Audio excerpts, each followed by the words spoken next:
Konvensi Meja Bundar dilaksanakan pada tanggal 23 Agustus sampai 2 November 1949 dan Den Haag, Belanda. Sebelum KMB dilaksanakan, sudah ada jalur diplomasi yang dilakukan antara Indonesia dan Belanda, antara lain perundingan Nigerajati, perjanjian Renville, dan juga perjanjian Remroyjen. Dalam perundingannya, berikut masalah yang terjadi saat perjalanan proses KMB.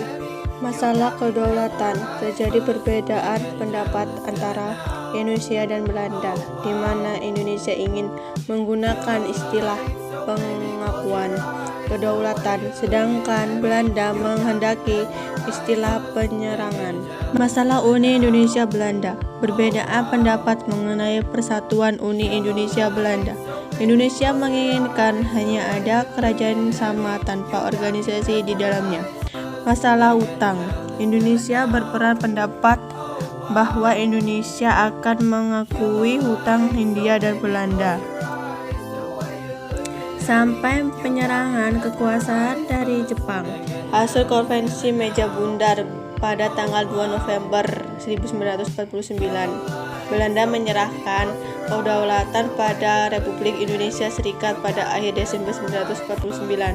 Akan dibentuk Uni Indonesia-Belanda. Dalam uni itu, Indonesia dan Belanda akan kerjasama. Indonesia akan mengembalikan semua milik Belanda dan membayar utang-utang Hindia Belanda sebelum tahun 1949.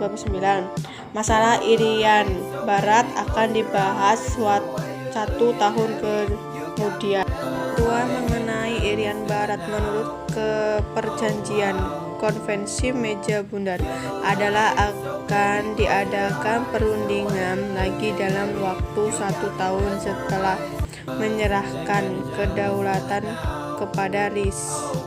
Sejarah dan makna KMB bagi bangsa Indonesia sangat penting demi adanya pengakuan Belanda terhadap kedaulatan RIS. Dan kata lain, arti penting KMB bagi bangsa Indonesia adalah terbentuknya kedaulatan RIS oleh Belanda.